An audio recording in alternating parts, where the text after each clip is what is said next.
Chenren penj laktar achiel kachiel kokalo Ramogi TV kamwacho ni ngima en mwandu. Inyalo go simu mondo mi penj laktar penjo moro amora ma intiere godo kotenore kod tuoche mag lak. Daktari, kane pok wadhi e yweyo ne wang'iyo kacha kako onego bed ni ng'ato wilo maswak, nikech wayudo kacha ni kutegi ginyalo bedo e dhogi kata bende samoro gik moko nyalo kelogi. Samoro iluoko dhogi maber ndi, maswak onego bed ni ng'ato wilo bang' thuolo marom nade? Erokamano. Maswak kaber to dweche adek. Iwito, ikaw, ing'iew machielo dweche adek. Samoro jomoko bedo gi maswak ma kigo e wang'i to iyudo ka maswak tinde olokore chalo maswak mar go wuoche rangi. Koro dweche adek ng'iew maswak machielo. Ng'iew maswak machielo. Ang'o miyo urikomend dweche adek? Tok dweche adek ang'o matimore kopogore kod nyanyruok ne? Tok dweche adek yudo konyanyore ma odhi obedo mayom. Koro onge gimotimo. Chalo mana ng'ama mulo laki gi law gimoro ma koro ok onyal golo chilo e yo makare. Gima machielo kapod wawuoye e wach mar rudho lak. Samoro ka warudho lakwa tiyudo ka ng'ato kodhi kabisa to second 30 osetieko. Kapok idhi nyime daktari, wantiere kod Yusto e simo. Halo Yusto, penj laktar. Laktar. Machiegni? Iriyo maber. Ariyo maber. Ma iwuogi Yusto kawuok Ragana. Erokamano. Na penjo ni ya laktar. Laka ka rudho laka gi muswak ochwe remo. Kata ka gine pi mang'ich be chwe remo, anyalo tiyo gi yath mane? Erokamano. Mano penjo maber kendo ang'e ni mano chandruok ma ji mang'eny nitiere godo. Ma ji mang'eny ni godo. Lak machwe remo no wuok e ring'o mar lak kata ma kisungu luongo ni gum. Tiende niya, gima nigi chandruok ok en lak to en ring'o momako lak osebedo mayom. Gima kelo ring'o momako lak bedo mayom en samoro chilo mosebedo kuom ndalo mathoth. Samoro ki iseromo gi ng'ato tineno ka ing'iyo lake tiyudo ka nitie gik mobawore marateng', obawore abawe lake, mago chilo. Koro mago kosebawore lak to samoro kata koro irudhe gi maswak to ok onyal wuok. Nitiere masin miluoke go ma dakteche mag lak nigo. Ma bang' koseluoke gi masin no to koro kidhi mbele gi rudho laki kaka onego bed ni timore tiyudo ka tabuno koro dhi marumo. Tiende ni onego ne daktari mondo ong'i ka ring'o mar lak kaka chal. Daktari, kapod wantiere kanyo, thoth ji wacho ni seche ma oseluok lekeni kod mashindno to gikone yudo ka lekeni koro bedo sensitive ahinya, lekeni koro bedo mayom. En adiera koso nikech ji mang'eny ywak ga? Ooyo, ka idhi ir daktari ma olony kendo ng'e gima timo kendo ng'eyo ni chilo machal kama masindni onego bed ni akete e rang'iny mane, kiwango mane kasete to tabu machal kamano konego bed ni wuok. Ma wadok kar ng'iyo ni tidhi ir laktar machal nade. Wantiere kod simu machielo. Halo, penj laktar. Hello, machiegni penj laktar. Daktari. Erokamano machiegni. Ma nyinga Dominic Okech. Erokamano Okech. Acid ne wacho ni luongo nang'o to mar ariyo. Ipenjo ni Okech? Acid moro mane wacho ni wuok e dhok ni. Ok awinje maber ahinya. Iwinje daktari? Iwuoyo kuom acid ma kute mantie dhok golo koso mane? Ma penjo. Kute ko ochamo chiemo manitie e lak, kanyalo keto machuok en niya giloko aluora mar dhok. Aluora mar dhok onego bed gi kisungu ni alkaline. To koro kute loko aluora mar dhok bedo acidic. Ma gigolo acid mang'eny kaluwore gi chiemo michamo gi chiemo modong kata ka ne en protein kata ka ne en carbohydrate ahinya carbohydrate ema gihero. Koro nitie mathoth ma gigolo madhi rego laki. Jawinjo wani pontiere, janeno wani pontiere line, onyalo penjo penjo machielo. Dhi nyime penj laktar. Penj laktar, hello? Dhi nyime? Aneno ko olalna. Ayudo ote machielo bende nambwa mar SMS en 236000 236000. Inyalo oro ote kipenjo laktar. Owacho kacha ni nitiere kod chandruok mar tooth cavity. Kochamo gima liet mos. Kochamo gima liet to winjo ka en gi chandruok. Erokamano, nitie joma samoro gima liet kata gima ng'ich iwinjo ka kalandhidhi moro wuok e biro e laki. Tiende ni cavity manitie no kata bugo mantie e laki no en bugo ma osechakore, osebedo maduong' matin, to pok obedo mang'ongo mochopo e kuma ne waluongo ni pulp cha. Tiende ni osechako chamo kuma ne waluongo ni dentin ka odhi mbele. Emomiyo samoro kichamo gima ng'ich kata kichamo gima liet kata ka yamo iwinjo kokudho laki to ibedo gi kalandhidhi kata sensitivity e laki. Tiende ni bugo no onengo ng'i mondo thiedhe kapok ochopo kuma okele rem. Ote machielo bende wacho ka Ote machielo bende wacho ka an entiere kapok wadhi mabor watiere kod Judy. Hello Judy, penj laktar. Hello, Machiegni penj laktar. Daktari nang'o? Erokamano Judy, wantie. An gi shida mar lak. Asegolo lake karibu 9. Wow. To lake na gipod meda tuch sorama. An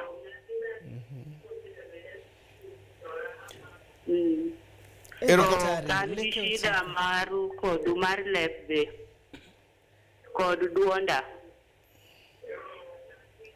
Erokamano Judy, mos ahinya kuom chandruok mar golo lak ochiko mago leke mathoth. To tabu kata chandruok manitie en ni samoro amora ma lak oremo to gima waringo i daktari ni golna lagni. Kata samoro daktari midhi ire golo lak no emong'eyo. To nitie thieth monengo bed ni thiedhogo lak maremo. Lak maremo thieth mare ok en gole. Lak maremo nitiere thieth ma iluongo gi dho kisungu ni root canal treatment. Tiende niya, nitie kaka wagolo leche mantie lak ka mane oseyudo tuo kuom kute ka. Koro lagno odong' koonge leche. Tiende ni en lak ma enia kanyo to pod omoko mana matek kaka lak obet. Koro thieth mar lak Judy ok en golo lak. Matieni wang' machielo kidhi daktari to penje daktari ni to nitie gimachielo minya timne lagni kopogore gi gole. Tiende niya, in be nyaka idhi chon. Sama lak pok otur morumo makoro dong' adong'a, tie lake makoro dong' ka wuok e ring'o kama. Idhi chon sama bugo pod ok duong' ahinya, omiyo inyal timni thieth mopogore gi golo lak. Daktari Judy nitiere kod chandruok mang'eny, wacho nosegolo leke ne 9 to lekege go pod rame, entiere kod lit bende e duonde nyaka lewe. Inyalo nyiso Judy nang'o e yo machuok? Samoro nikech ram mar lak en gima iluongo ni infection. To infection ka nitie del, nitiere kapok idhi nyime wakaw simu machielo katibo tudo gi kanyakla. Hello, penj laktar. Hello, nyajeno. Machiegni penj laktar. Iwuoyo gi Judy laktar ok. Wawinji ting duondi malo matin kiyie. Apenjo ni nyajeno. Awinji penj laktar. Ang'o momiyo daktari mamoko lak ohero ga wacho ni Tagi muko ni laki achiel to giko ni laki ma next no ero ni bedo affected ebe koro nego bedo kiamuka. Kae mar ariyo gi acid bidi kute ma chamulak ma gola acid. Mosainya pani brodoko mano mondi wacho kacha ni thothne jok ma nitiere ga kod clinics kata kone mimuke lakgi kidhi muko lak tisi ni machelo ni beracho nego muki ma bende nigi tuo nego muki ema kelo chandruoge gi nyalo nyiso engineer Lazaro Nyambok nango. Erokamano engineer, lak ka lak yudo ga mana tabune en owuon, to mana kaka nowacho ni samoro inyalo yudo ka bugo ochakore gi kind lak, to bugo ni samoro chamo lak makoni to chako chamo lak makoni. Omiyo samoro daktari nyalo nyisi ni maa be aneno ka nigi tabu, nyalo dwaro no muki. To gima pod wawacho, kik wabed ni yath mar lak maremo en aina muke no. Mano tang'ini mayot, samoro ng'ato nyalo bedo ni ok en maber ahinya yor ofuku, to wapenje daktari to be nitie gima chielo minyalo tim ne lagni. Daktari ni wacho kacha ni hie inyalo tim gimoro miluongo ni root canal, ma en nyiso ni inego leche madonjo e lagno, kato lagno donga kanyo kaka mfano, kato doko ni omoko kendo inyalo chiemo kode. To seche malak onge kod leche, chandruoge mage ma lagni nyalo yudo tok mano, nikech leche bende wang'eyo ni important ne lak ahinya. Erokamano, lak ka onge leche to en ni koro chiemo ma kawaida ma lagni yudo koro onge. To lagni pod otek, onyalo chiemo mana kaka lak machielo, pod inyalo winjo kata ka gimoro maliet okale nikech ring'o mar lak kata gam ni bute kanyo. Gima timore ni lagno koro okotek ahinya kaka lak machielo. Kisungu nyalo luongo ni obedo ma brittle, matiende ni onyalo tur mayot. Daktari ni lero nwa kacha ni nitiere kaka kute ka keto acid e lak kato lak tuch. Ka koro okwagolo leche ka gi piny, ang'o kendo minyalo tim ne lak ma kute osechamo gi malo? Enena ka kute osechopo kuma leche nitie, to chuno ni koro leche go manyaka gol, koka mando lagno manyaka gol. To ka kute osechamo mana gimalo tinyal luok bugo no, kaito iketo idine gi filling, iluongo ni filling, idine go matiende ni koro kute ok yud thuolo mondo chako donjgo mondo bugo cha omedre. Aneno ka sama yo wangwa mokalo Trevor Mbija ikore mar kelo na weche manyiena adimba e seche ma osetim ni filling kata mosepong bugo ni. Ere kako nego beni rito laki mondo mi kik refill kata filling mano kete laki cha wuogi, nikech thothne gi wuok ga. Erokamano, rito lak kata kosetim ne lak moro filling pod onyalo bedo gi bugo. Tiende ni rito lak pod en aina go timo maswak, go maswak maber diriyo odiechieng', timo gimiluongo ni flossing mwasewacho, di kaber to pile mondo ibed ni aluora mar dhogi ler. Aneno kitingo na mfano moro ka ranyisi moro ka ma anyiso naneno moro ma intero iketo gi refill, mar refill en mane ma ojas bugo no dobed erokamano.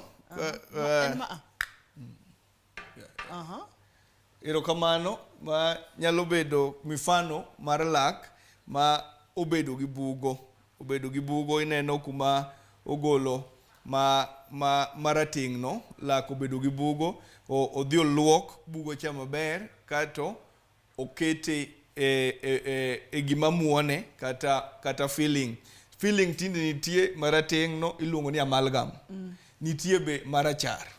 Koro en yiero mar ng'ato, to ahinya tinde be wajati gi marachar, koro en bugo moluoki to okete filling. Koro tiende ni kalak remo kata nigi bugo, kik wabed ni waringo mana mar mondo wagole. Erokamano nya daktari olero kata ni yadh lak ok en muko lak, inyalo timni gi miluongo ni root canal, inyalo pong'ni lakino, to wach maduong' ni nyaka irit lekeni e yo maber. Thuolo emo mayo wang'wa. Daktari adwoko erokamano kuom biro e chenro mar penj laktar. Ageno ni kiyudo thuolo tiboduogo kendo mondo mwang'i ane matuta leke mag nyithindo, weche mag milk teeth, kaka leke losore kod gik makamago. Daktari mapiyo iyudi kanye Nairobi ka kata kaminyalo yudie? Erokamano, mana kaka nawacho ni nyinga en Dr. Odhiambo Bati ma elony thieth mag lak. Nambana mar simu en nono abiriyo ariyo ang'wen 1 7 nono abiriyo ariyo nono. Inyalo yuda e namba no, kata ka ichopo ka in buore Nairobi ka to but Nairobi Hospital building miluongo ni Nelson Awuori building first floor. Ibro yudo wakanyo clinic kod kuonde mamoko ma wanyalo tudore ka watudore kodi e simu mar namba wasechiwo. Erokamano nyachiendo ne penj laktar achiel kachiel kokalo Ramogi TV ka wacho ni ngima en mwandu. Matin an Ruth Otieno, watudre kendo odiechieng' machielo. Bed gi odiechieng' maber, oriti masani to rit lekeni maber nikech lak nyalo kelo nyaka tho. Oriti masani. Erokamano.